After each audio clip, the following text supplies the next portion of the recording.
Hi అండి. ఈరోజు మా ఇంట్లో బ్రేక్ఫాస్ట్ వచ్చేసి అటుకుల వడలు. ముందుగా ఒక కప్పు అటుకులు తీసుకొని ఒకసారి కడిగి వాటర్ లేకుండా 1 అవర్ పక్కన పెట్టుకోవాలి. తర్వాత 2 ఆలు తీసుకున్నానండి, అది బాయిల్ చేసుకోవాలి.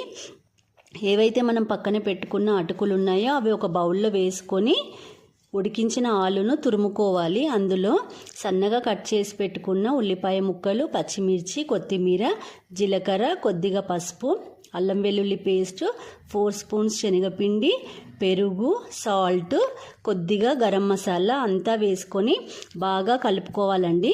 ఇప్పుడు వడల్లాగా క్రాక్స్ లేకుండా డీప్ ఫ్రై చేసుకోవాలి. అంతే అండి, వేడివేడిగా క్రిస్పీ అటుకుల వడలు రెడీ అయ్యాయి.